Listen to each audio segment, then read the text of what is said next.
हाँ, good morning. बैठो।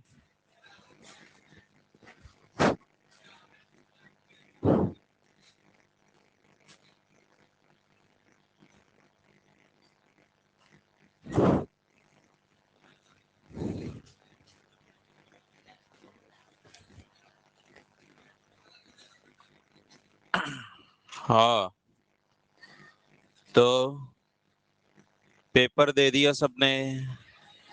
है। ठीक हो गया। ठीक हो गया, ठीक ठाक। Something is better than nothing. है। थोड़ा बहुत तो आता ही होगा। थोड़ा बहुत तो आता ही था, है ना। चलो, अब देखो उस पेपर को फिर से करो। जो गलतियां तुमसे हुई है उसको फिर से देखो, है ना। सेक्शन बी के भी क्वेश्चन करने हैं। सेक्शन बी के भी क्वेश्चन करने हैं। ठीक है। कहीं बस ठीक है, सेक्शन ए के हो गए थे, सेक्शन बी में सर हमने चुन चुन के देख लिए, जो हमें रटे हुए थे वो कर लिए। हाँ। हाँ। चलो, अब इसमें हेडिंग डाल के लिखो। अब इसमें हेडिंग लिख दो, है ना।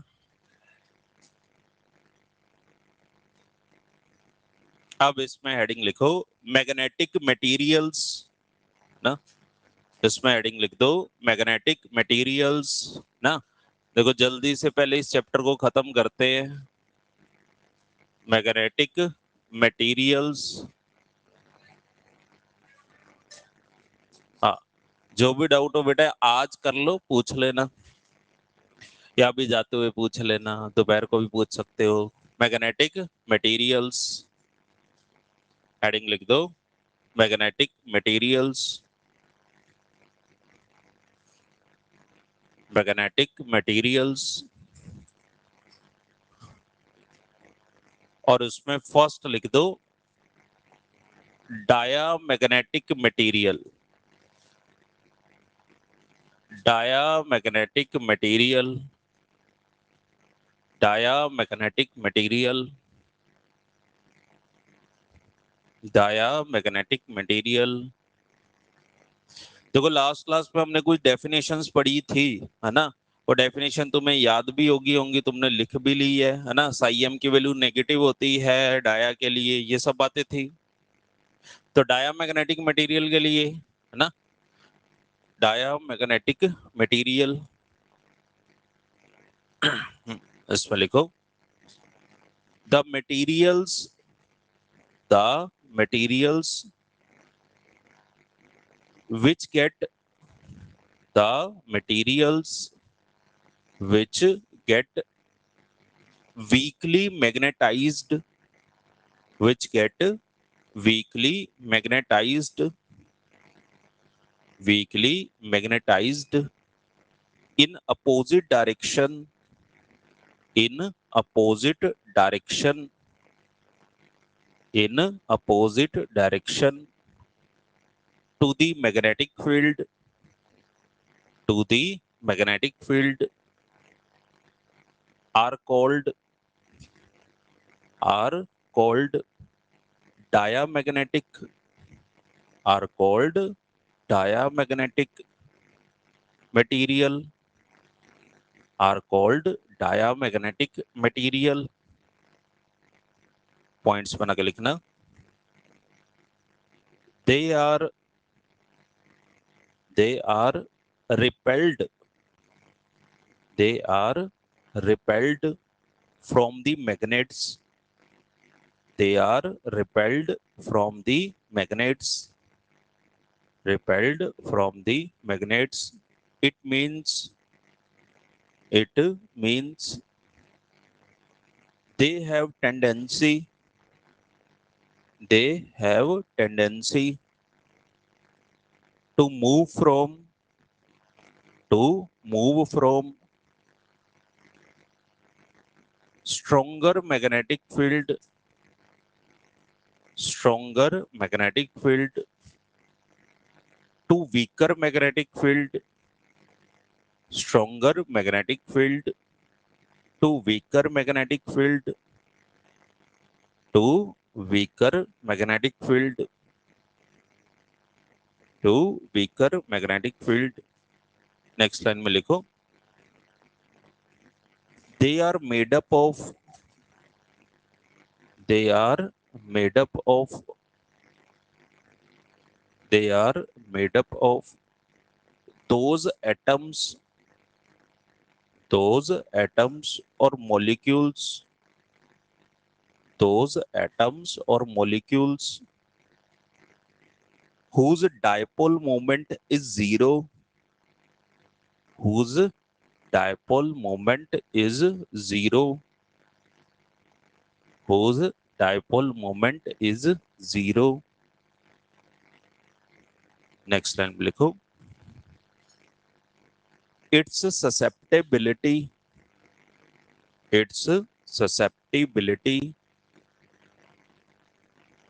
its susceptibility ब्रैकेट में लिख दो psi m is independent of,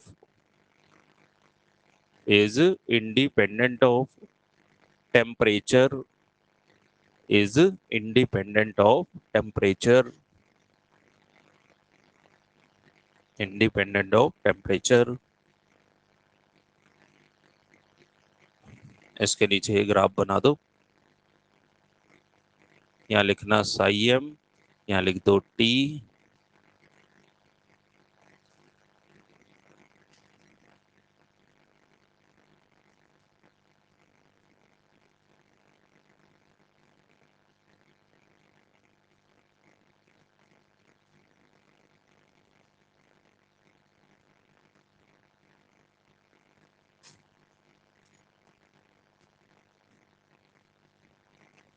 इसके नीचे लिख देना mu r less than 1, mu medium less than mu naught, psi m negative, epsilon r greater than 1,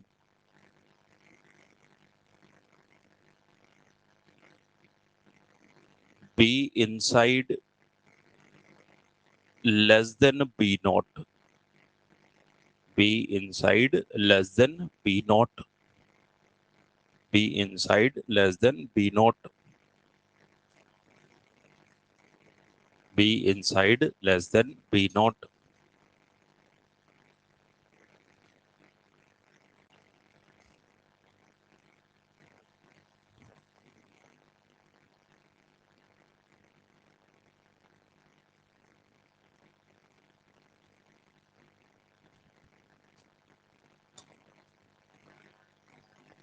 next line में लिख दो सुपर कंडक्टर्स, नेक्स्ट लाइन है super conductors shows, super conductor shows perfect diamagnetism, perfect diamagnetism, superconductor shows perfect diamagnetism. ऐसा लिख देना psi m equals to -1, mu r equal to 0, mu r equal to 0, mu r equal to 0.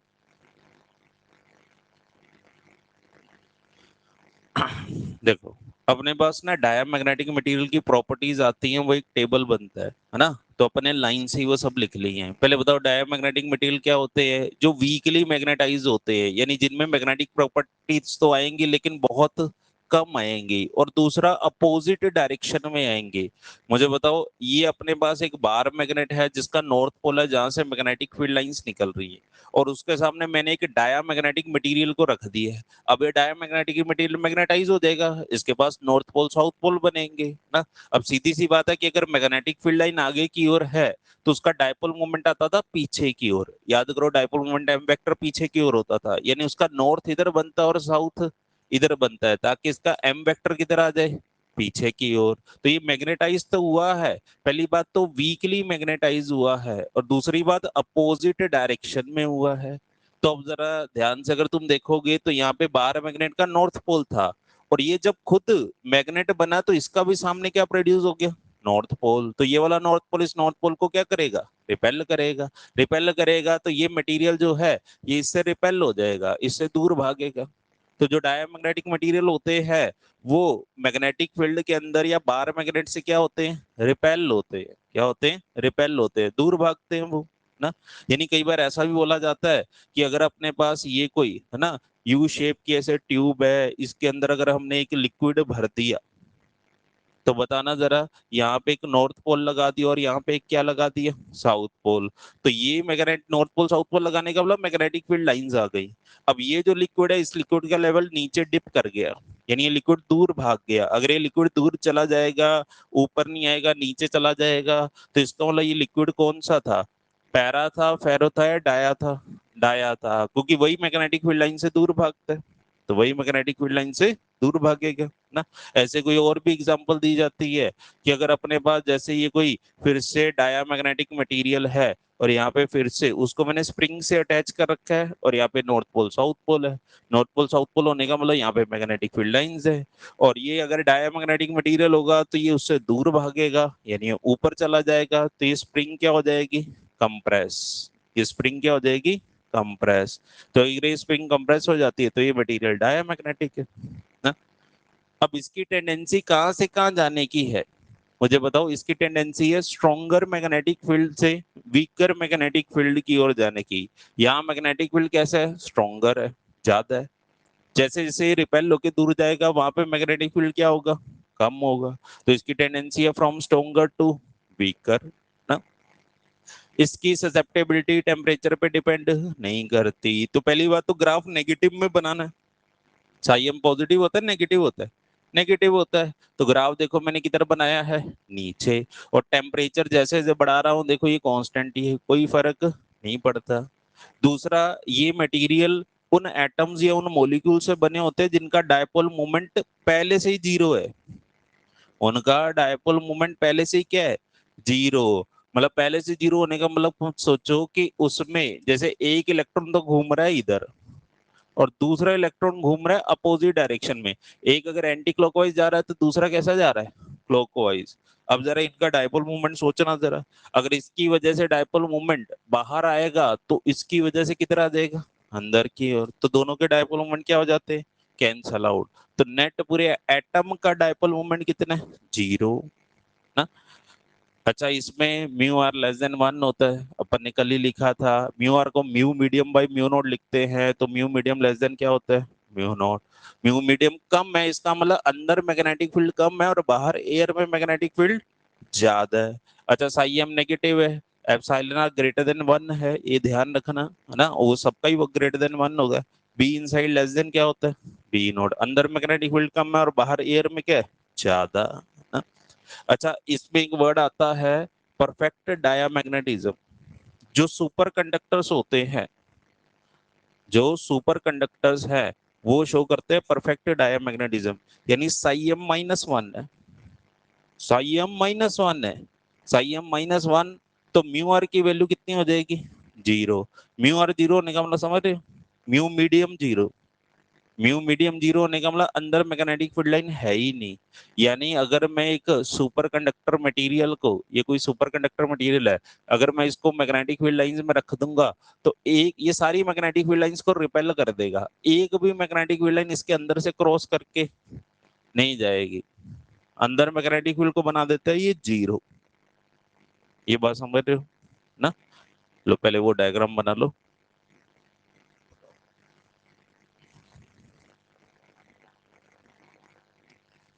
First वाला diagram बना लो।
ठीक है, इसके सामने लिख दो ये मटेरियल डायामैग्नेटिक मटेरियल रिपेल हो रहा है।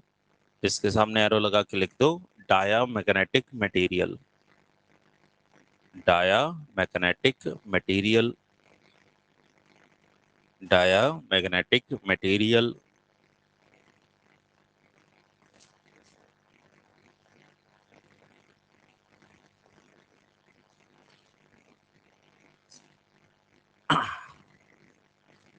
हाँ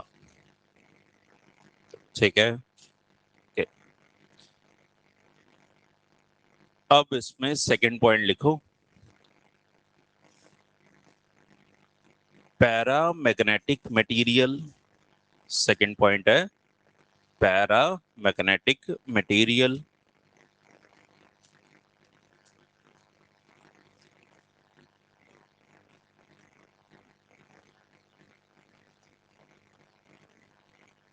paramagnetic material.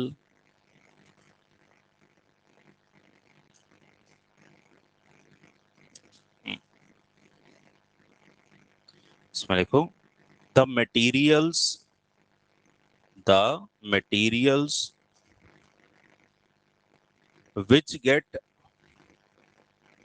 the materials which get weakly magnetized, weakly magnetized in the same direction, in the same direction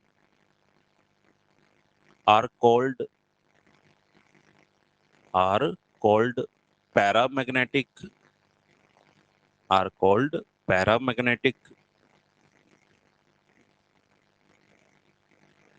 Next line लिख दो, they are, they are weakly attracted by the magnets, they are weakly attracted by the magnets, they are weakly attracted by the magnets. They have,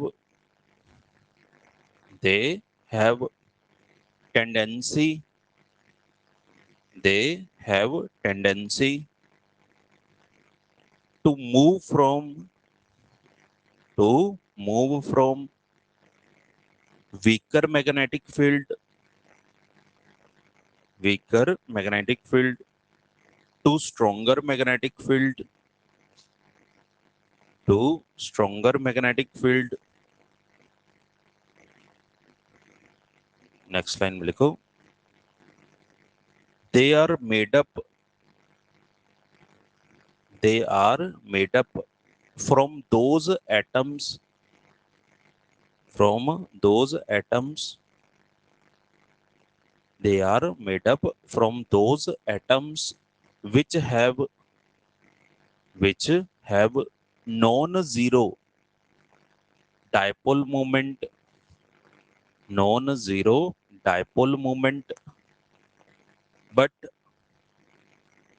due to random arrangement, but due to random arrangement, the net dipole moment, the net dipole moment of the material, the net dipole moment of the material is zero in presence in absence of external magnetic field, in absence of external magnetic field, next line में लिख दो its susceptibility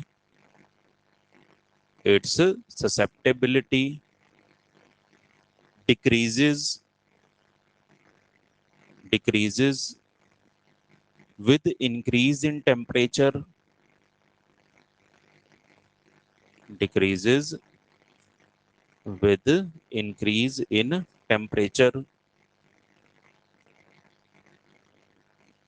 इसमें लिखो psi m inversely proportional to T,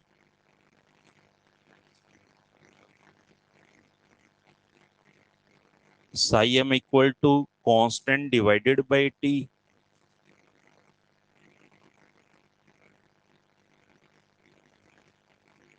ऐसा लिखना psi m1 upon psi m2 equal to T2 by T1,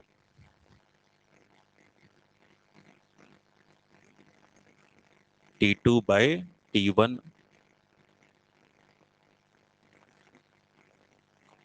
T2 by T1।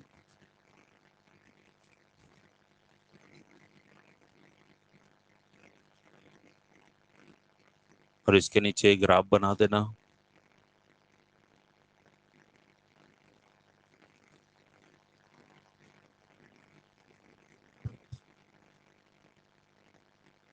तो यहां लिखना क्यूरीज लो, इसके साथ लिखना क्यूरीज लो,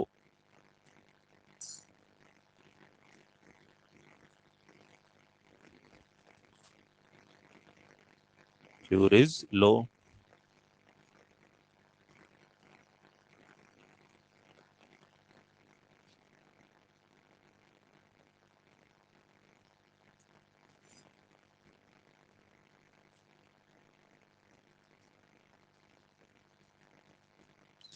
इसके साथ लिख देना mu r greater than 1, mu medium greater than mu not,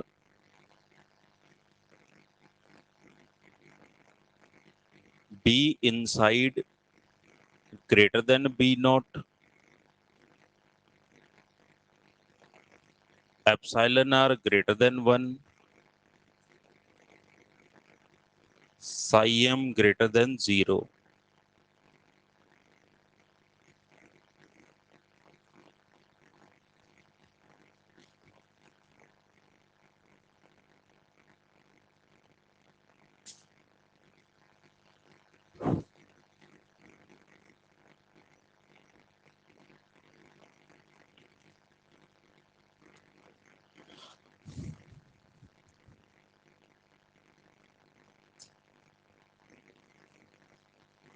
देखो पैरामैग्नेटिक मटेरियल में अपने को पता है कि जब मैं उसको एक्सटर्नल मैग्नेटिक फील्ड में रखूंगा तो पहली बात तो वो मैग्नेटाइज होगा, उसमें मैग्नेटिक कैरेक्टर आएंगे, लेकिन बहुत ज्यादा आएंगे, बहुत कम आएंगे, इट गेट वीकली मैग्नेटाइज। यहाँ पे भी वर्ड वीकली लिखा जाएगा, लेकिन बट इन सेम डायरेक्शन। ये कैसा मैग्नेटाइज होता है? सेम डायरेक्शन में। बताओ मैग्नेटिक फील्ड किधर है? इस डायरेक्शन में, तो इसका साउथ पोल इधर बनेगा, नॉर्थ पोल इधर बनेगा, और इसका डायपोल मूवमेंट की डायरेक्शन क्या इधर ही आ जाएगी ना। तो अब जरा मुझे बताओ कि ये जो मटेरियल है, ये जब बार मैग्नेट के सामने रखा गया तो बार मैग्नेट का ये नॉर्थ पोल है, और इसके खुद का सामने क्या डेवलप हो गया? South pole. तो ये नॉर्थ पोल इस साउथ पोल को क्या करेगा? अट्रैक्ट करेगा। तो इस डायरेक्शन में अट्रैक्ट हो जाता है, और अगर ये इस डायरेक्शन में अट्रैक्ट होगा तो भाई ये इसकी तरफ, यानी अब कहने का मतलब क्या है कि इसकी टेंडेंसी कहां से कहां जाने की है? वो है वीकर से स्ट्रॉन्गर मैग्नेटिक फील्ड की ओर। यहाँ पे मैग्नेटिक फील्ड ज्यादा है, बाहर जैसे जैसे बाहर मैग्नेटिक के पास जाएगा वैसे वैसे वहां पे मैग्नेटिक फील्ड की वैल्यू क्या है? ज्यादा है। तो इसकी टेंडेंसी क्या है? From weaker to stronger magnetic field. अच्छा, ये जो मटेरियल होते हैं ये ऐसे एटम से बने होते हैं जिनका पहले से ही डायपोल मोमेंट है, वो जीरो नहीं है, वो नॉन जीरो है। जैसे ही मैंने एक एटम बना रखा है, इसका डायपोल मोमेंट पहले से ही है, इसका डायपोल मोमेंट पहले से ही है, लेकिन ये सारी के सारे मटेरियल में कैसे अरेंज हो रखे हैं? रैंडमली, कोई ऊपर है कोई नीचे है ना। तो अगर हमसे पूछा जाए इस पूरे मटेरियल का डायपोल मोमेंट कितना है, तो जीरो। तो पूरे मटेरियल का जीरो है। लेकिन जैसे ही एक्सटर्नल इलेक्ट्रिक फील्ड आएगी, तो एक्सटर्नल इलेक्ट्रिक फील्ड के अंदर आने पे इन सब पे टॉर्क लगेगी, इन सब पे क्या लगेगी, टॉर्क। और ये सारे डायपोल मोमेंट जो है वो सब एक पर्टिकुलर डायरेक्शन में आ जाएंगे, सब ऐसे आ जाएंगे।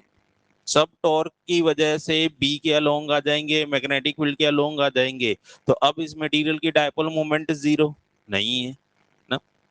अच्छा, इसके लिए जो जैसे जैसे टेम्परेचर को बढ़ाते हैं वैसे वैसे ससेप्टेबिलिटी की वैल्यू डिक्रीज होती है, यानी इसका मैग्नेटिक नेचर कम होता है। टेम्परेचर बढ़ाने पे रैंडमनेस बढ़ती है, मैग्नेटिक फील्ड की वैल्यू कम होती है। अच्छा, इसको psi m equal to C by T है, इसको क्यूरी लॉ भी बोलते हैं। हमें न्यूमेरिकल इसके ऊपर आ सकता है, यानी psi m one upon psi m two equal to T two by T one. यानी क्वेश्चन में मैं तुम्हें दो डिफरेंट टेम्परेचर दूंगा, मैं बोलूंगा 200 केल्विन पे ससेप्टेबिलिटी है इतनी, बताओ 500 केल्विन पे कितनी है, फॉर्मूला में वैल्यू पुट कर देना। ठीक है ना, ये ग्राफ बन जाएगा। और ये सब बातें तो अपने को पता ही है ना। ये फर्स्ट वाला डायग्राम बना लो।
ठीक है।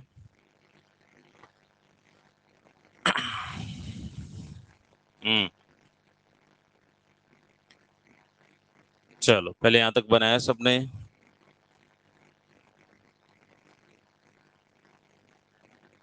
अब देखो पैरा और फेरो में, है ना, पैरा और फेरो में कुछ खास डिफरेंस नहीं है। तुम जानते हो कि जो चीजें पैरा में कम होती है वही चीजें फेरो में बहुत ज्यादा होती है। आज ये स्ट्रोंगली मैग्नेटाइज होगा, स्ट्रोंगली अट्रैक्ट होगा, है ना। और इसमें साइएम भी इनवर्सली प्रोपोर्शनल टू टी रहेगा। बस एक दो बातें इसमें डिफरेंट है, फेरो की एक दो बातें क्या है, डिफरेंट है, जो अपन अभी देख लेंगे। बाकी इसमें मोस्टली बातें क्या रहती है, सेम है। Mu r very much greater than one होता है, mu medium very much greater than होता है, बीन साइड वेरी मच होता है, psi m very much greater than क्या होता है, जीरो ना।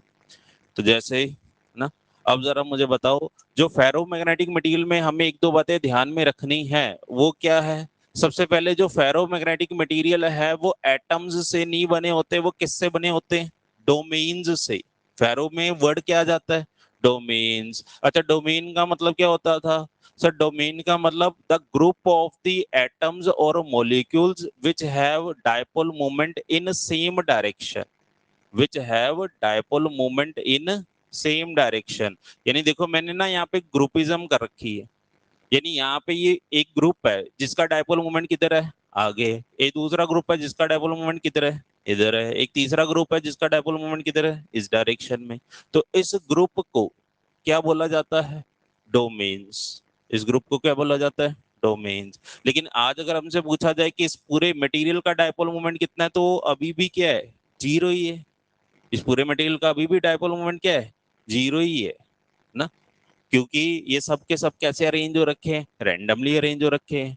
तो आज फिर से जब इस पे एक्सटर्नल मैग्नेटिक फील्ड लगाई जाएगी, तो एक्सटर्नल मैग्नेटिक फील्ड लगाई जाएगी तो सबके डायपोल मोमेंट क्या आ जाएंगे, एक सेम डायरेक्शन में आ जाएंगे, सब पे टॉर्क लगेगी।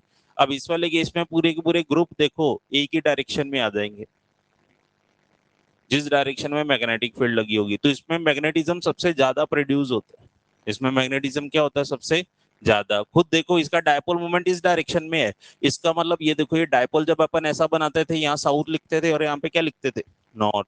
तो अब जरा सोच के देखो कि सबके डायपोल मोमेंट इस डायरेक्शन में आने का मतलब सबका साउथ इधर आ गया और सबका नॉर्थ इधर आ गया, यानी जब ये मटेरियल मैग्नेट बनेगा तो उसका साउथ इधर डेवलप होगा और नॉर्थ इधर डेवलप होगा। तो वो वही बात है, मैग्नेटिक फील्ड इधर लगी हुई थी, साउथ इधर आ गया, नॉर्थ इधर आ गया, है ना। तो डायपोल मोमेंट की डायरेक्शन किधर हो जाएगी, आगे। ठीक है। अब इसमें दूसरी बात अपने को क्या ध्यान रखनी है कि सर इसमें ना एक फॉर्मूला जो लगता है, psi m inversely proportional to T minus T C लगता है इसमें, ये फॉर्मूला होता है। उसमें सिंपल टी था, इसमें टी माइनस टी सी है ना। अच्छा, इसमें पहली बात तो इस फॉर्मूले को बोलते क्या है, इस फॉर्मूले को बोला जाता है क्यूरी वाइजिस लॉ। इस फॉर्मूले क्या बोलते हैं, क्यूरी वाइजिस लॉ। और इसमें टीसी क्या होता था, टीसी को अपन क्या बोलते थे, टीसी होता था क्यूरी टेम्परेचर। टीसी को क्या बोला जाता है, क्यूरी टेम्परेचर। क्यूरी टेम्परेचर कौन सा टेम्परेचर होता था, the temperature at which the ferromagnetic material convert into paramagnetic material is known as Curie temperature। यानी आज अगर मैं टेम्परेचर बढ़ाता जाऊंगा तो एक टेम्परेचर ऐसा भी आएगा जहां पे फेरो जो है वो किस में कन्वर्ट हो जाएगा, पैरा में। वो डायपोल मोमेंट डिक्रीज होते होते होते, मैग्नेटिक कैरेक्टर डिक्रीज होते होते होते वो पैरा में बदल जाएगा, तो उस टेम्परेचर को क्या बोलते हैं, क्यूरी टेम्परेचर। अब सीधी सी बात है, ये जो फॉर्मूला ये वैलिड तभी है जब टी ग्रेटर देन टीसी रहो। टी की वैल्यू यहाँ पे टीसी से क्वेश्चन में क्या होती है, ज्यादा। खुद सोचो अगर टी की वैल्यू ज्यादा होगी तभी तो साई एम का आंसर कुछ पॉजिटिव आएगा। साई एम का आंसर पॉजिटिव कब आएगा, जब टी ग्रेटर देन क्या होगा, टीसी। यानी ये फॉर्मूला वैलिड कब है, व्हेन टी ग्रेटर देन क्या होगा, टीसी ना। तो पहले इसमें एक लाइन बना के लिख लो ना, टीसी से पैरा, फिर वो दूसरा फॉर्मूला लग जाएगा ना? इसमें लिखो Curie temperature, Curie temperature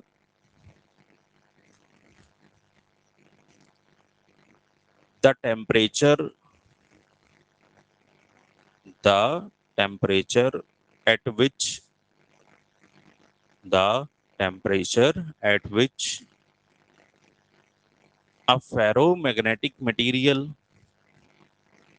a ferromagnetic material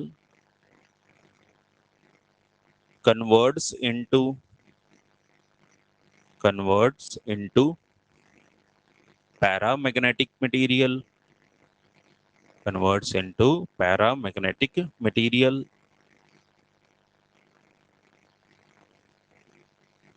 example में लिख दो, four iron, four iron 770 degree Celsius,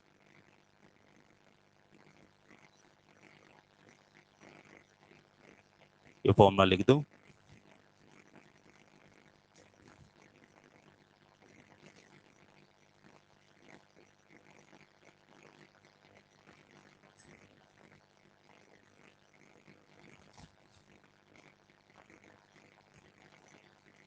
ये डायग्राम भी बना देना।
चलो पहले यहां तक लिखा सबने।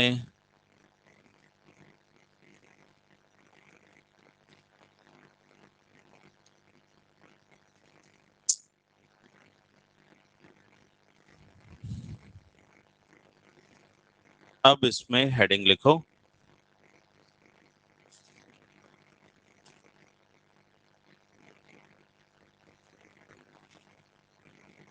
इसमें लिख दो हिस्टेरिसिस लूप। हेडिंग है hysteresis loop.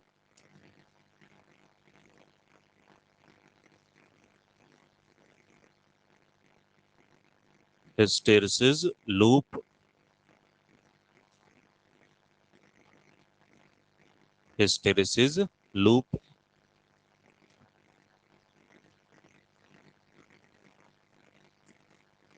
the graph of the graph of the graph of b versus h, b versus h or I versus h or I versus h for a ferromagnetic material, for a ferromagnetic material, for a ferromagnetic material when it get magnetized, when it get magnetized and demagnetized and demagnetized for repeated times, for repeated times is known as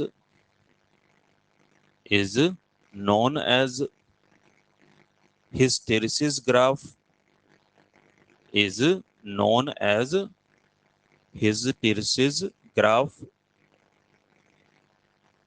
hysteresis graph. It shows the magnetic character, the magnetic character and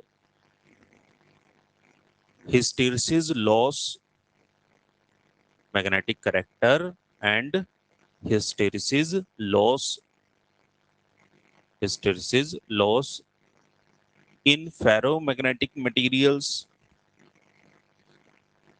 in ferromagnetic materials, in ferromagnetic materials.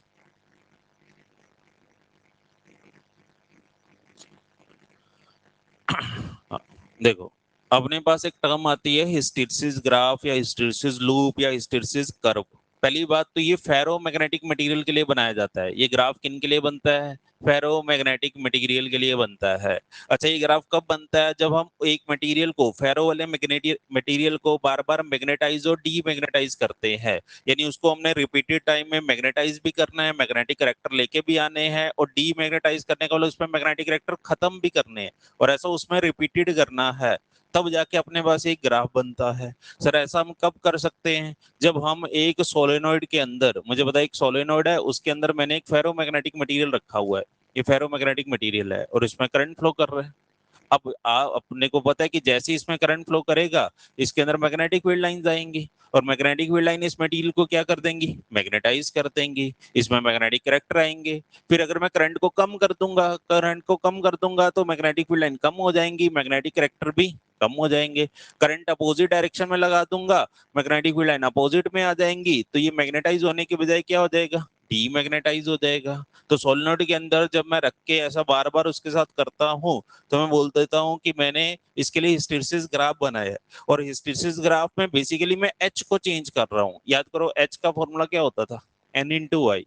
H बराबर क्या होता है N into आई। तो बार बार current को increase और decrease करने का मतलब H की वैल्यू को क्या कर रहे हैं, चेंज कर रहे हैं। तो जब मैं H की वैल्यू को चेंज करता हूं तो मैग्नेटिक फील्ड की वैल्यू में या इसके I की वैल्यू में कितना चेंज आएगा वो ये ग्राफ बताता है। ब्याज में किसको चेंज कर रहा हूँ, H को। H कैसे चेंज कर रहा हूँ, I को चेंज करके।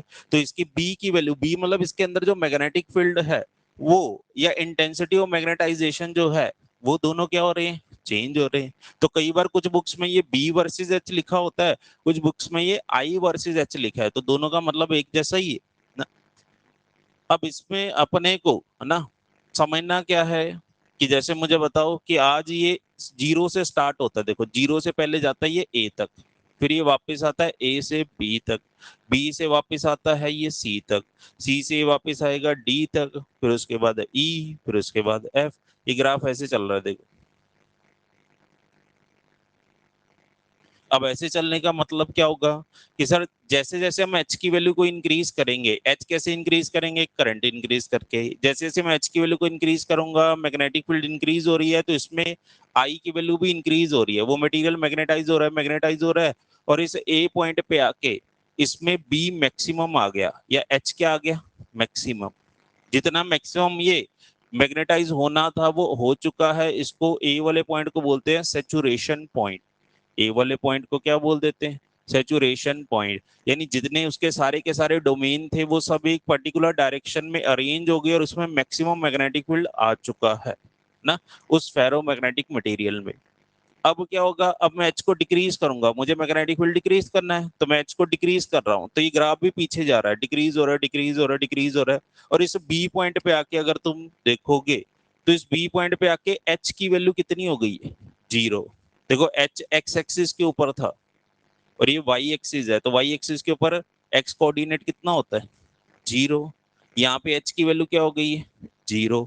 पर इस आई की वैल्यू जो है वो 0 नहीं हुई, वो अभी भी इतनी है। यानी आज अगर मैं इसके कोऑर्डिनेट लिखूंगा तो मैं ऐसा लिखूंगा 0, और ये जो डिस्टेंस है ओ बी जो इसके अंदर है, इस ओ बी डिस्टेंस को क्या बोलते थे, रिटेंटिविटी ऑफ मटेरियल। इस ओबी डिस्टेंस को क्या बोलते थे, रिटेंटिविटी ऑफ मटेरियल। अपने पास retent, what is retentivity, when the material get demagnetized, when H becomes 0, then some residual magnetic character remains in the material। ये I क्या शो करता है, क्या जिसके अंदर मैग्नेटिक फील्ड की वैल्यू या मैग्नेटिक करेक्टर 0 नहीं हुए, वो इतने अभी बचे हुए रह गए हैं ओबी के लेंथ के जितने, और उसको क्या बोलते हैं, रिटेंटिविटी। क्या बोलते हैं, रिटेंटिविटी। अब इसमें अपने को मैग्नेटिक करेक्टर क्या करने हैं, 0। तो मैग्नेटिक करेक्टर 0 करने हैं तो मैं एच को किधर लेके जाऊंगा, नेगेटिव में। देखो एच इधर जा रहा है, नेगेटिव में, एच नेगेटिव में जाने का मतलब क्या हुआ कि मैंने करंट की डायरेक्शन किधर कर दी, अपोजिट। करंट अपोजिट करूंगा तो ये जो मटेरियल मैग्नेटाइज हो रखा था, जो इसमें मैग्नेटिक करेक्टर बचे हुए थे, वो भी अब इसमें क्या होने स्टार्ट हो जाएंगे, खत्म होने स्टार्ट हो जाएंगे।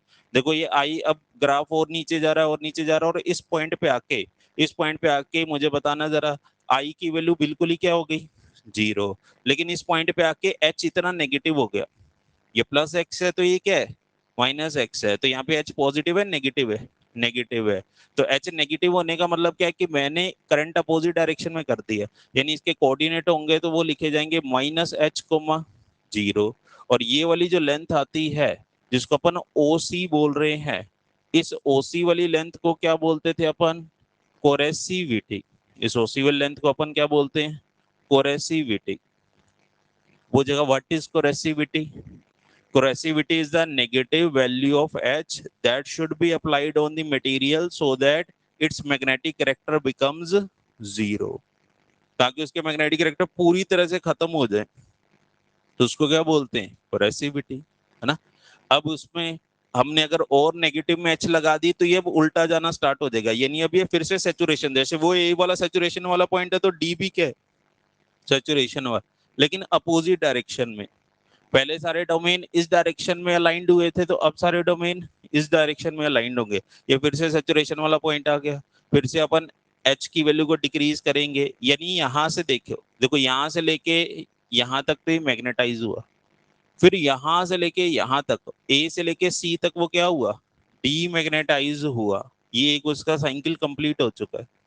अब फिर से मैं उसको मैग्नेटाइज करूंगा, यहाँ से लेके यहाँ तक, तो वो क्या होगा, मैग्नेटाइज। सी से, फिर सी से डी से लेके एफ तक, फिर से वो क्या होगा, डीमैग्नेटाइज। तो ये ग्राफ एक बार मैग्नेटाइजेशन या डीमैग्नेटाइज, या बार बार जब मैं बनाता जाऊंगा तो इसी के ऊपर ये ग्राफ बनता जाएगा। बार बार इसी को ये ग्राफ क्या करता रहेगा, ट्रेस करता रहेगा। ठीक है ना। तो पहले इस ग्राफ को बनाओ।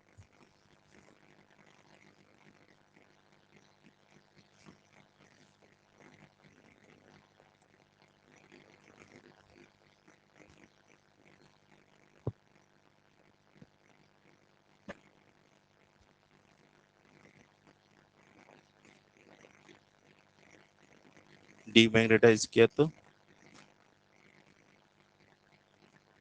ओ ए के ऊपर, देखो इसमें भी तो अब फिर से ये करना पड़ेगा ना, एच इसमें पॉजिटिव में भी तो लगेगा, अपोजिट डायरेक्शन में डीमैग्नेटाइज हुआ है।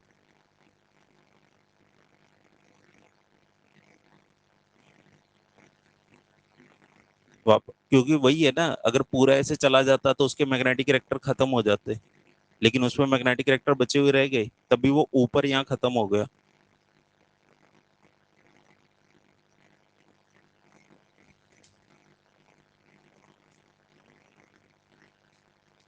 पहले इस ग्राफ को बना लो, फिर तो मैं बता देता हूँ क्वेश्चन कैसे आएंगे इस पे।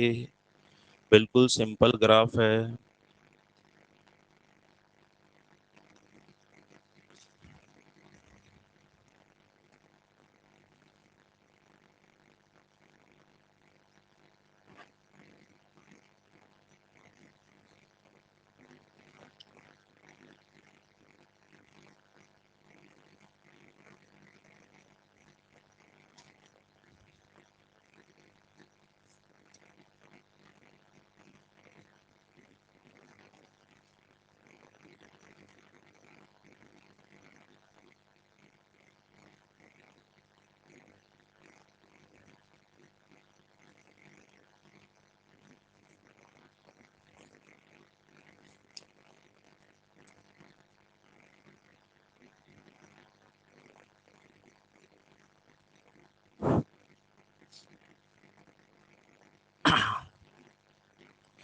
देखो जब भी हम एक मटेरियल को मैग्नेटाइज करते हैं तो उसमें मैग्नेटिक करैक्टर तो आ जाते हैं, बाद में डीमैग्नेटाइज करने पे उसमें मैग्नेटिक करैक्टर खत्म नहीं होते, वो पूरी तरह से उसमें खत्म नहीं होते, उसमें कुछ मैग्नेटिक करैक्टर बचे हुए रह जाते हैं।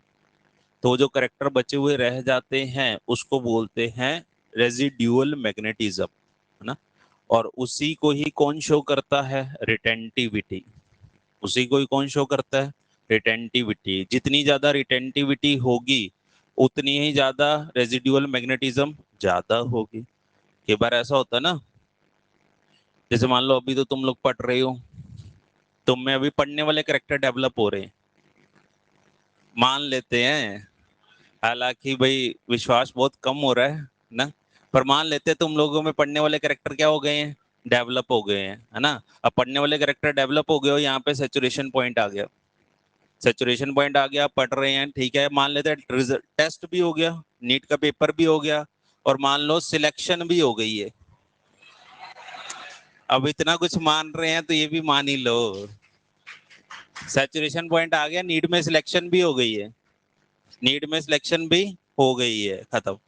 अब अपने को क्या करना है, अब अपने पास पढ़ने वाले करेक्टर तो बचे ही हुए हैं, अपन ने पूरा साल इतनी मेहनत की है, तुम लोग 10-10 घंटे उठ के पढ़ रहे हो, तो वो करेक्टर जो है वो तुम में बचे हुए है। अब क्या होगा, अब तुम्हें डीमैग्नेटाइज किया जाएगा, क्योंकि अभी टाइम है काउंसलिंग के बीच में। अभी देखो अभी रिजल्ट आ गया है, सिलेक्शन हो गई है अभी, लेकिन काउंसलिंग के बीच में उन्हें प्रोसेस होने में, कॉलेज जाने में अभी क्या है, टाइम है। तो उस वाले केस में क्या होना है अपने को, डीमैग्नेटाइज। डीमैग्नेटाइज होने का मतलब अब कोई प्रेशर एच खत्म हो गया है, देखो एच क्या हो गया, खत्म। एच का मतलब कोई प्रेशर है ही नहीं, ना पेरेंट्स का प्रेशर ना टीचर का प्रेशर, कोई है ही नहीं, कोई टेस्ट नहीं होना, कोई कुछ नहीं होना। लेकिन आज फिर भी तुम में कुछ पढ़ने वाले करेक्टर बचे हुए रह गए हैं, तुम घर पे हो, घर पे उठ के टेस्ट में सब हो चुका है, सारी कहानी खत्म हो चुकी है, फिर भी तुम रोज सुबह 6 बजे उठ के बैठ जाते हो और पढ़ने लग जाते हो।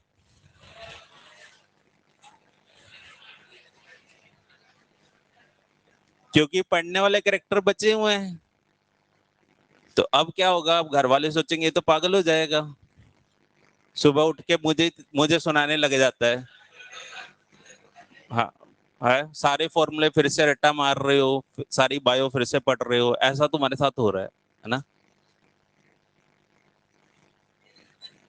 तो अब क्या होगा, अब तुम लोगों में पढ़ने वाले एच को क्या करना पड़ेगा, नेगेटिव। एच को नेगेटिव करने का मतलब क्या, पढ़ने वाले कैरेक्टर खत्म करने पड़ेंगे। तो फिर वो क्या बोलेंगे, वो तुम्हें बिजी रखेंगे, जा आप दुकान पे जाया, है ना, जा अब ऐसा कर, तो कोई एक्टिविटी में पार्टिसिपेट कर ले, तो वो एच की, बी की वैल्यू, आई की वैल्यू क्या होती जाएगी, नेगेटिव होती जाएगी, नेगेटिव होती जाएगी। और यहाँ पे पढ़ने वाले कैरेक्टर पूरी तरह से क्या हो गए, खत्म हो गए। पर उसके लिए इतना नेगेटिव में क्या लगाना पड़ा, एच, है ना। अब नेगेटिव में खत्म हो गया, अब ज्यादा ही एच नेगेटिव हो गया, देखो अब उल्टे आ गए, अब पढ़ ही नहीं रहे अपन। ठीक है, तो ये वैसी कहानी। अब देखो इसमें क्वेश्चन बिल्कुल सिंपल आएगा, क्वेश्चन इतना ही आएगा कि ये वो बोलेगा एक मटेरियल की कोरेसिविटी, इतना ही सिंपल होगा, एक मटेरियल की कोरेसिविटी है 2 एम्पियर इंटू मीटर। अब कोरेसिविटी देने का मतलब तुम्हें एच गिवन है, कोरेसिविटी देने का मतलब तुम्हें क्या गिवन है, एच गिवन है भी। इसमें डीमैग्नेटाइजेशन करने के लिए इतने मुझे कोरेसिविटी या इतनी एच मुझे चाहिए, और पूछेगा नंबर ऑफ टर्न्स इतने हैं तो करंट कितना चाहिए, वो तुम्हें एन दे देगा, एच दे देगा, तुम्हें सिंपल क्या सॉल्व करना है, आई। एच गिवन होने का मतलब कोरेसिविटी दे रखी है, और एन भी गिवन होगा, तुम्हें क्या सॉल्व करना पड़ेगा, आई ना। जैसे जरा शीट में देखो एक बार, पेज नंबर एक्सरसाइज 2 में आओ जरा, पहले एक्सरसाइज 2 में देखो, इसमें क्वेश्चन नंबर 2 पढ़ना जरा एक बार, जल्दी से पढ़ दो। Question number 2, exercise 2, question number 2, बता दो एक बार क्या आंसर आएगा। Corrosivity of small magnet when the ferromagnet get demagnetized is 3 into 10 power 3। ये 3 into 10 power 3 क्या दे रखा है, h गिवन है। ये क्या गिवन है, Corrosivity का मतलब क्या गिवन होता है, h। The current required to be passed in the solenoid of length 10 centimeter, number of turns 100, so that the magnet get demagnetized when inside। उसने बोला मुझे इसको डीमैग्नेटाइज करना है, तो मुझे Corrosivity गिवन है, h गिवन है, क्या h बराबर n into I लिख देंगे, क्या एन पता कर लोगे, आई है ही, आई आ जाएगा। समझ रहे हो कैसे करना है। ऐसे ही देखो क्वेश्चन नंबर 8, क्वेश्चन नंबर 8 देखो,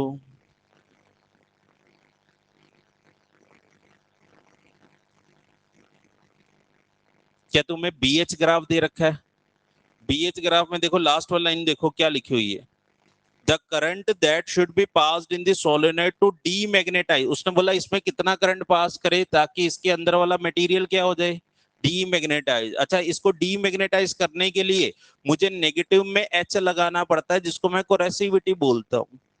और एच की वैल्यू मुझे बताओ, इस डायग्राम में एच कोरेसिविटी कितनी है, कितनी है, 100 है, कितनी है, 100। क्या फिर से मुझे एच गिवन है, क्या मैं 100 बराबर एन इंटू आई लिख दूं, तो आई नहीं पता कर सकते, कर सकते हैं, सिंपल है। एक तो न्यूमेरिकल ये आते हैं, है ना, दूसरा आते हैं इसके एनर्जी लॉस के ऊपर न्यूमेरिकल। अब जरा वो पेज नंबर 62 पे आना जरा, पेज नंबर 62 पे जहां लिखा हुआ है ना, थर्ड पॉइंट देखो जरा, the work done per cycle per unit volume of the material is equals to area of the hysteresis loop। कभी भी तुमसे पूछे कि इसका एरिया जो होता है हिस्टेरेसिस लूप का एरिया, वो तुम्हें क्या बताता है, वो तुम्हें बताएगा energy loss per unit volume पर साइकिल। यानी एक पूरे, इस पूरे साइकिल में उसका energy loss per unit volume कितना हुआ है ना।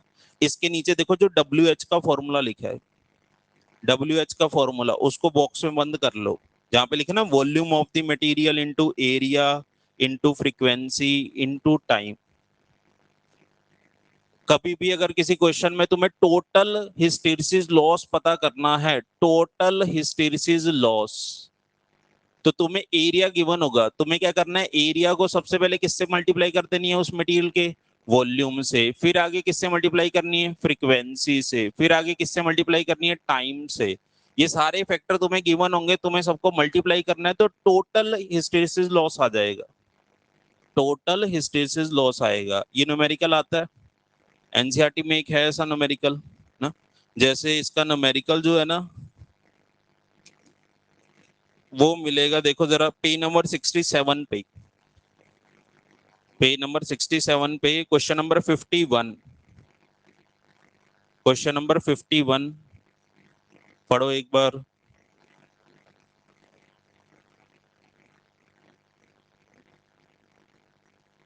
Area of hysteresis loop of the material is equal to 250 joule. क्या तुम्हें एरिया दे रखा है? When 10 kg material is magnetized by the alternating field of 50 hertz, the energy lost in 1 hour will be with the density। अब देखो तुम्हें वो formula जिसको पता है कि जब भी मुझे टोटल पता करना है तो मुझे एरिया को मल्टीप्लाई करना है उसके वॉल्यूम से, फ्रीक्वेंसी से, टाइम से। अब इसमें सब चीजें तुम्हें मल्टीप्लाई करनी है, सब गिवन होता है, ठीक है।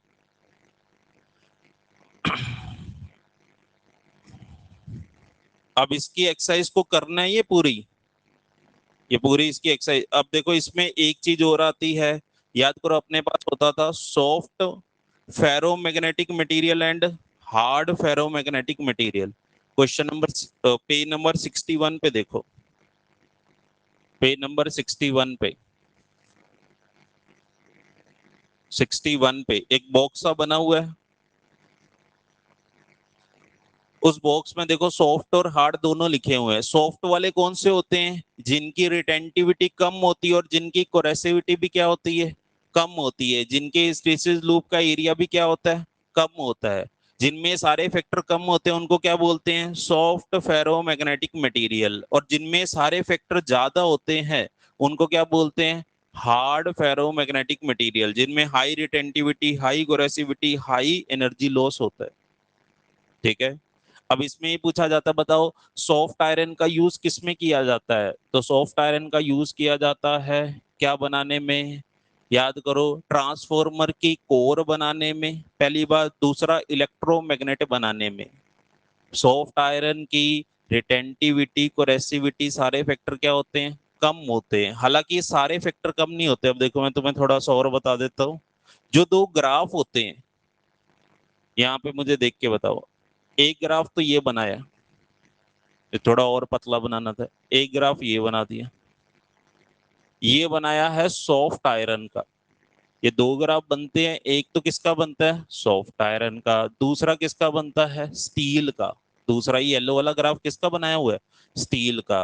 हमसे पूछा जाता है, बताओ इसमें क्या क्या करेक्टर, पहले बताओ रिटेंटिविटी किसकी ज्यादा है, रिटेंटिविटी किसकी ज्यादा है, सॉफ्ट आयरन की। देखो सॉफ्ट आयरन की रिटेंटिविटी ये लेंथ है उसकी, और स्टील की लेंथ देखो ये इतनी है। कोरेसिविटी किसकी ज्यादा है, स्टील की। और कोरेसिविटी कम किसकी है, सॉफ्ट आयरन की। ये वाली डिस्टेंस ही तो कोरेसिविटी होती थी, याद करो। ये स्टील की क्या है, ज्यादा है, और ये इस सॉफ्ट आयरन की क्या है, कम है। फिर एरिया की बात करूंगा तो एरिया सॉफ्ट आयरन का क्या आएगा, कम, और एरिया स्टील का क्या आएगा, ज्यादा। ये सब बातें होती हैं। तो हमसे ये पूछा जाता है कि सबसे पहले तो बताओ, अगर मुझे कोई परमानेंट मैग्नेट बनाना है, परमानेंट मैग्नेट बनाने के लिए मुझे कौन सा मटेरियल यूज करना चाहिए, स्टील या सॉफ्ट आयरन? आंसर आएगा स्टील। आंसर क्या आएगा, स्टील। क्योंकि देखो एक फैक्टर नहीं होता। पहली बात तो पहले ये बताओ, परमानेंट मैग्नेट बनाने का मतलब क्या हुआ, कि उसमें मैग्नेटिक करेक्टर बचे हुए रह जाएं और वो कभी जिंदगी में खत्म ना हो। मैग्नेटिक करेक्टर रह जाएं और वो कभी खत्म ना हो, अरे तभी तो वो परमानेंट बनेगा। तो वो कभी वो खत्म ना हो, इसका मतलब उसकी कोरेसिविटी ज्यादा होनी चाहिए या रिटेंटिविटी ज्यादा होनी चाहिए। अगर मैं बोलूं किसी मटेरियल में मैग्नेटिक करेक्टर कभी खत्म नहीं होने चाहिए, इसका मतलब उसकी कोरेसिविटी ज्यादा होनी चाहिए, रिटेंटिविटी ज्यादा होनी, कोरेसिविटी ज्यादा होनी चाहिए। रिटेंटिविटी तो ये बताती है कितने मैग्नेटिक कैरेक्टर बचे हुए रह गए, और कोरेसिविटी ये बताएगी कि भाई वो मैग्नेटिक कैरेक्टर जब मुझे खत्म करने हैं तो मुझे कितना नेगेटिव में एच अप्लाई करना पड़ता है, और मैं कह रहा हूं कि मुझे उसके मैग्नेटिक कैरेक्टर खत्म नहीं करने, इसका मतलब उसकी कोरेसिविटी बहुत ज्यादा हाई होनी चाहिए, यानी थोड़ा बहुत भी टेम्परेचर चेंज हो तो उसकी कोरेसिविटी खत्म नहीं होनी चाहिए। तो स्टील जो है उसकी मुझे बताओ दोनों में से कोरेसिविटी ज्यादा किसकी है? स्टील की। तो स्टील ज्यादा अप्रोप्रिएट मटेरियल है क्या बनाने के लिए? परमानेंट मैग्नेट बनाने के लिए। इसकी परमिएबिलिटी भी ज्यादा होती है, इसकी परमिएबिलिटी भी ज्यादा और कोरेसिविटी भी ज्यादा, इसलिए ये यूज किया जाता है। हालांकि रिटेंटिविटी में देखेंगे तो थोड़ी सी सॉफ्ट आयरन की क्या है, ज्यादा है, पर रिटेंटिविटी तो बस ये बताती है कि कितने मैग्नेटिक कैरेक्टर बचे हुए रह गए। ये बात समझ रहे हो? चाहे मैग्नेटिक कैरेक्टर कम बचे हुए रह जाए उससे कोई दिक्कत नहीं है परमानेंट मैग्नेट में, लेकिन जो बचे हुए रह गए वो रहने चाहिए जिंदगी भर। ये बात समझ रहे हो? दोनों में डिफरेंस है। अगर हमसे पूछा जाए कि ट्रांसफार्मर की कोर और इलेक्ट्रोमैग्नेट के लिए कौन से यूज किया जाता है, तो वो होता है सॉफ्ट आयरन। ठीक है, ये देखो इन्होंने ये ग्राफ वगैरह बना, इसका थोड़ा सा ये ग्राफ गलत है। ये जो मैंने तुम्हें ग्राफ बताया है ये किस में है? ये ग्राफ है एनसीईआरटी में। ठीक है, थोड़ा सा गलत है, हालांकि इतना अपने को मैन्यूट चीजें नहीं आएंगी, बस यही पूछा जाएगा बताओ ट्रांसफार्मर की कोर सॉफ्ट आयरन। अब देखो एक बार इस चैप्टर को तुम लाइन टू लाइन पढ़ना, इसके ना बहुत सारे क्वेश्चंस दे रखे हैं। ये देखो एक्सरसाइज 1 और सारे थ्योरी के क्वेश्चन है। सॉफ्ट आयरन की रिलेटिविटी, हाँ देखो वो एक कंपैरिजन सिर्फ अपन ने स्टील के साथ की है इसमें, ये सिर्फ स्टील के साथ कंपैरिजन है, वैसे तो ओवरऑल क्या होती है उसकी, कम होती है। ओवरऑल उसकी क्या होती है, कम होती है।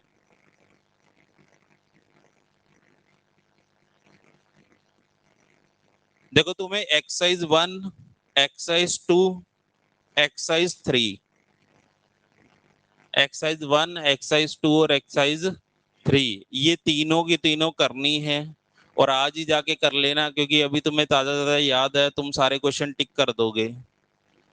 ठीक है, इसमें एक लास्ट में मैग्नेटिक शील्डिंग है, 2 लाइनें हैं, वो तुम पढ़ लेना उसको। ठीक है,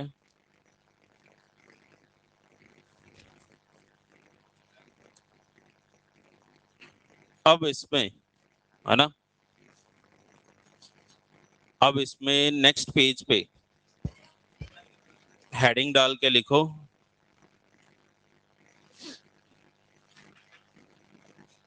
इसमें लिखो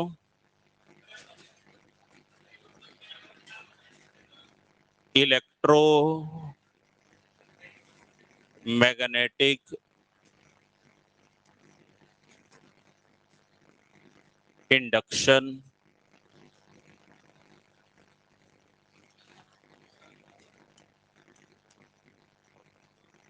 इलेक्ट्रोमैग्नेटिक इंडक्शन।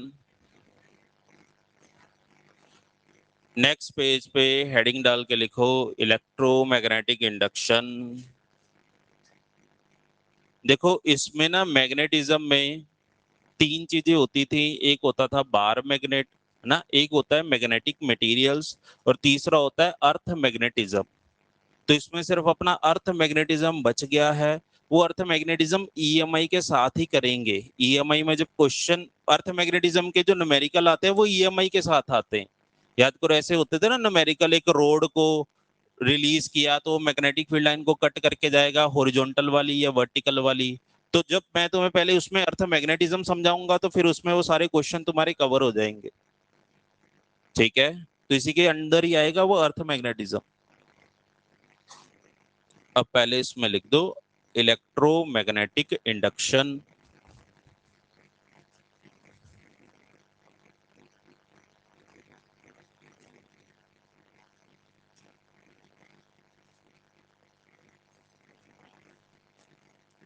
और इसमें लिखो magnetic flux, magnetic flux magnetic flux, first heading लिखो magnetic flux,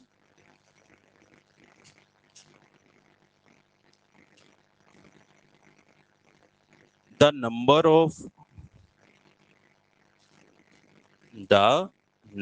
of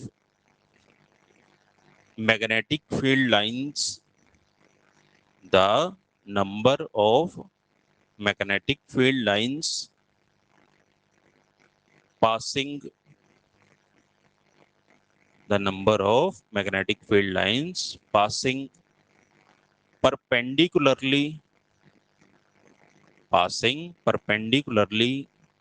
through the surface, passing perpendicularly through the surface is known as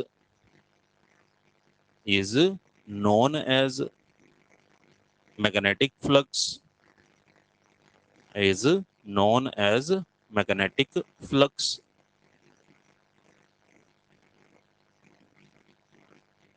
It is a scalar quantity.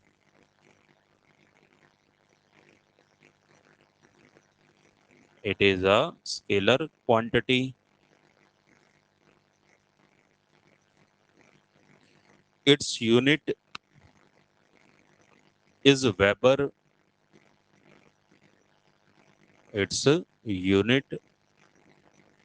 is Weber.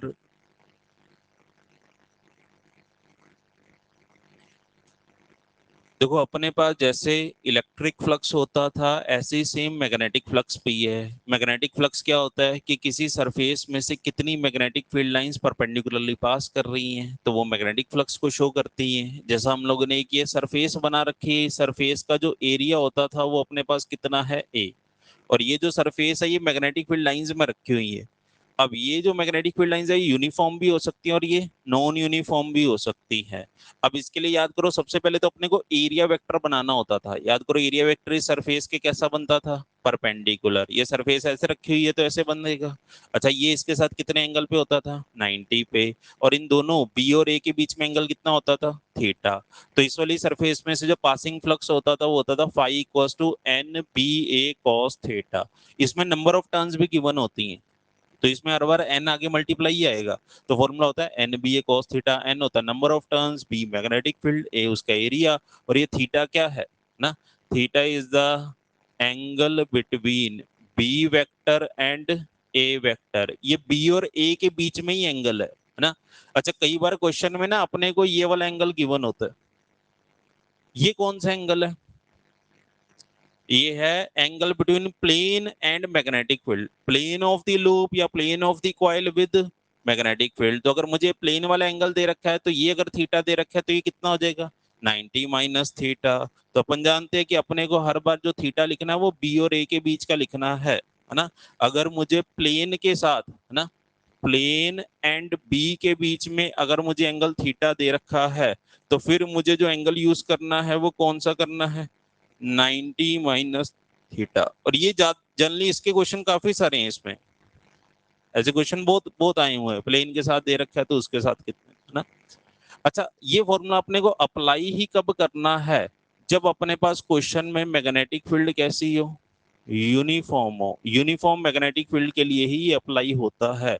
अगर अपने पास non uniform magnetic field आ गई तो फिर अपने को integration वाला formula use करना पड़ेगा। इंटीग्रेशन डी फाई बराबर integration B dot d A. फिर अपने जैसे उसमें ई डॉट डी ए होता था, इसमें क्या होता है बी डॉट डी ए ना। इसमें अपने पास क्या होता है बी डॉट डी ए। इसमें ये डी ए क्या है, डी ए है area of the element, area of the element. कब, जब बी अपने पास कैसा है, नॉन यूनिफॉर्म। कैसा है, नॉन यूनिफॉर्म। अच्छा इसमें याद करो अपने पास जो यूनिट बनती थी इसकी फ्लक्स की, अगर मैं तुमसे यूनिट पूछूंगा तो तुम बोलोगे सर बी इंटू एरिया ही तो है। तो बी टेस्ला होता है, एरिया जो है वो मीटर स्क्वायर है, तो इसको अपन क्या लिखेंगे, टेस्ला इंटू मीटर स्क्वायर। और टेस्ला इंटू मीटर स्क्वायर को ही अपन क्या बोलते थे, वेबर। इसको क्या बोलते थे? वेबर। तो इसकी एसआई यूनिट वेबर है और इसकी जो सीजीएस यूनिट है वो लिखी जाती है मैक्सवेल। वो क्या होती है? मैक्सवेल। और हमें याद रखना होता है कि जो 1 वेबर होता है ना, वो अपने पास 10 पावर 8 मैक्सवेल के बराबर होता है। 10 पावर 8 मैक्सवेल के। टेस्ला का गॉस बनेगा, मीटर का सेंटीमीटर बनेगा, तो ये कितना आ जाएगा? 10 पावर 8 ना। पहले लिख लो।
बिल्कुल सेम वही क्वेश्चन है जैसे उसमें होते हैं कि सर इनकमिंग फ्लक्स भी होता है, आउटगोइंग फ्लक्स भी होता है। याद करो, इनकमिंग फ्लक्स पॉजिटिव होता था, नेगेटिव होता था? इनकमिंग फ्लक्स पॉजिटिव होता है, नेगेटिव होता है? नेगेटिव होता है। और आउटगोइंग फ्लक्स कैसा होता है? पॉजिटिव होता है। सेम इसमें भी है।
पहले यहां तक लिखा सबने।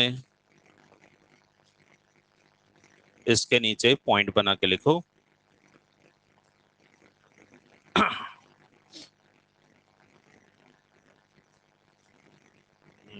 इसमें लिखना, if magnetic field lines, if magnetic field lines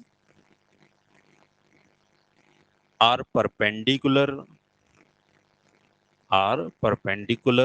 to the coil, magnetic field lines are perpendicular to the coil, then flux is maximum, then flux is maximum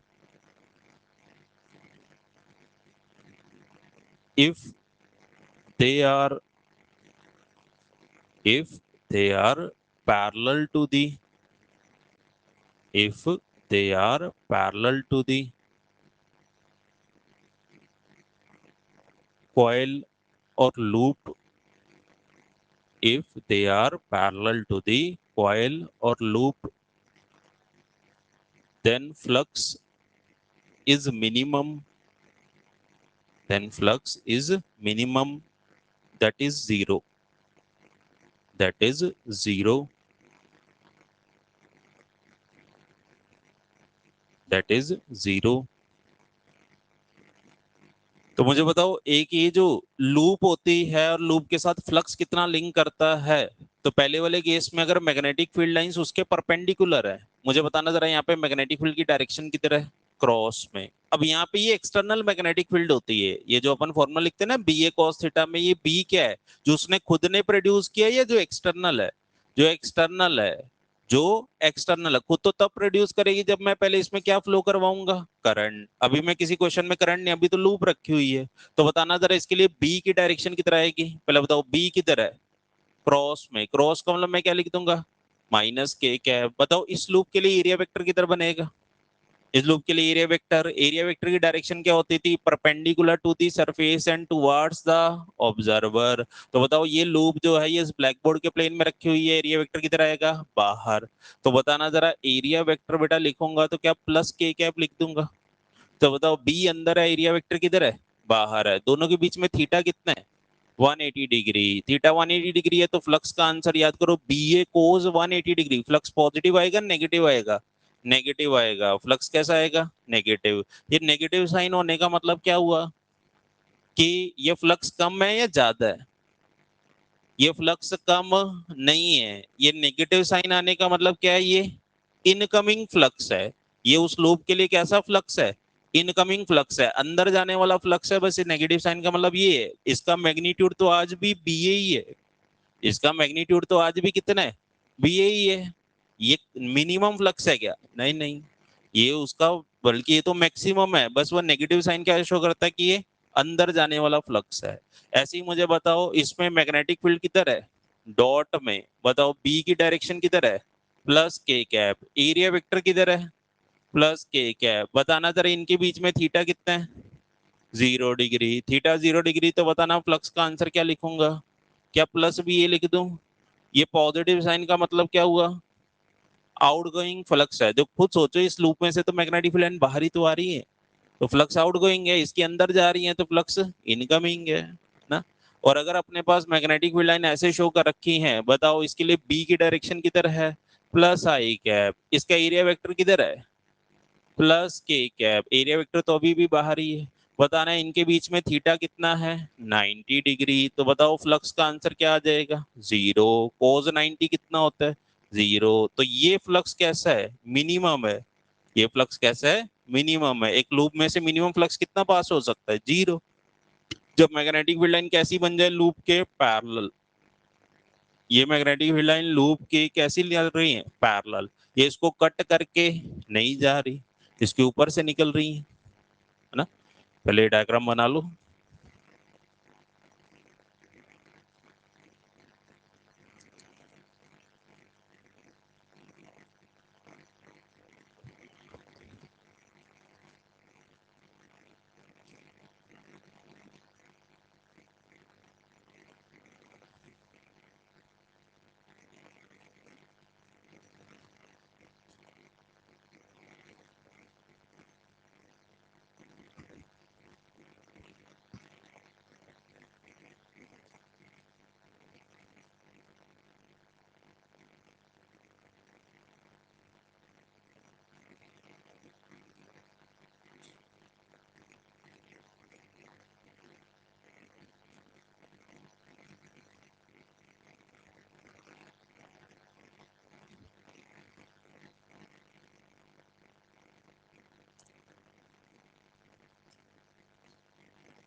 ठीक है,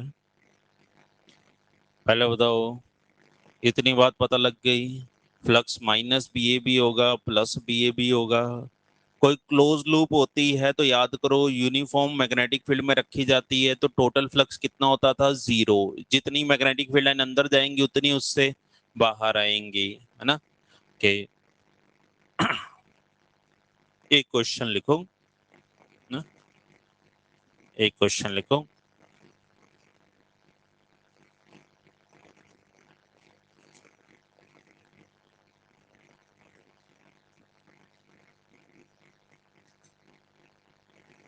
A coil has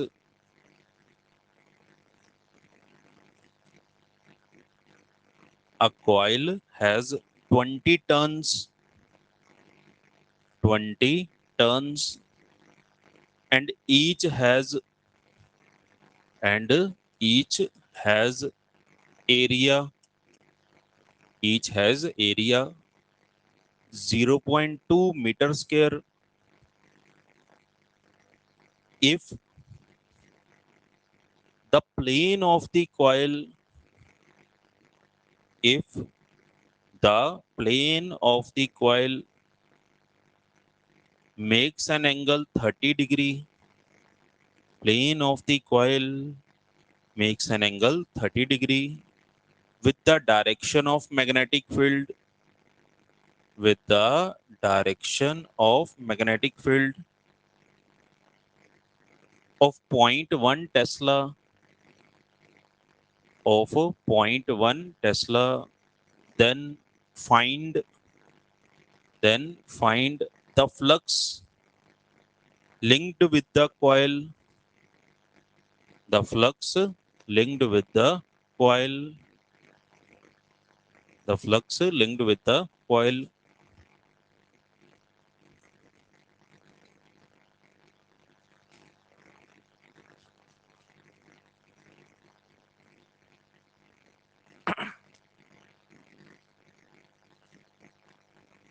फॉर्मूला है क्या, magnetic field constant है, uniform है, yes sir, NBA cos theta लगा सकते हैं, लगा दो। थीटा कितना रखूं, 30 डिग्री 60 डिग्री, 60 डिग्री, है ना, क्योंकि वो तो प्लेन के साथ एंगल है। फाई का आंसर जो होता है उसमें लिखना है N B A cos theta, number of turns 20, B की जगह क्या लिख दूं 0.1, एरिया की जगह 0.2, ये थीटा मुझे लिखना है 60 डिग्री ना, क्योंकि वो तो थीटा जो है वो तो सर ऐसा डायग्राम है कि मैग्नेटिक फील्ड के साथ इसका एंगल कितना है 30 डिग्री, एरिया वेक्टर के साथ आप एंगल पूछोगे तो कितना आएगा 60 degree. Plane of the loop बोल दिया ना, तो प्लेन ऑफ द लूप का मतलब तुम समझो कि प्लेन के साथ है, एरिया वेक्टर के साथ नहीं है। अच्छा बताओ, यहाँ पे cos 60 डिग्री रख दूंगा तो क्या लिख दूंगा 1/2, तो ये कितना आ जाएगा, ये आ जाएगा 0.2 वेबर, यही आ रहा है क्या 0.2 वेबर।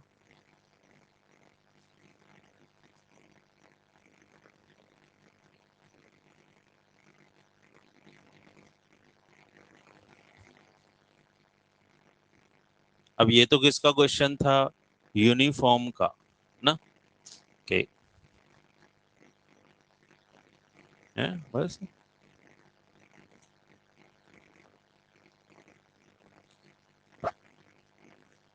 ओके, कल सब लोग पहले एक्सरसाइज 1 2 3 करके आना, ठीक है, और पेपर में अगर कोई करेक्शन है तो मुझे अभी बता देना,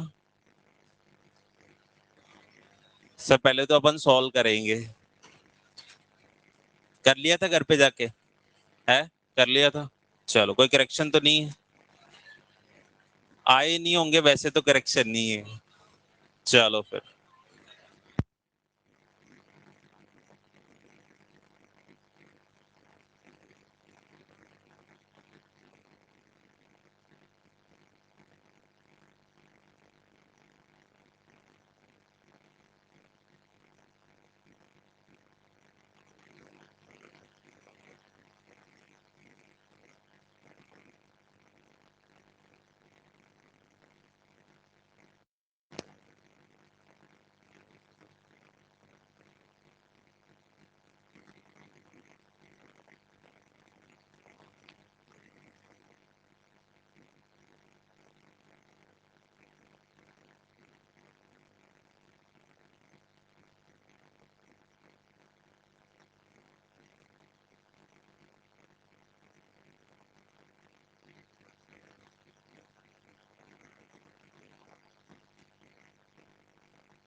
ये कौन सी क्लास अभी एंड नहीं हुई क्या? पिछली क्लास है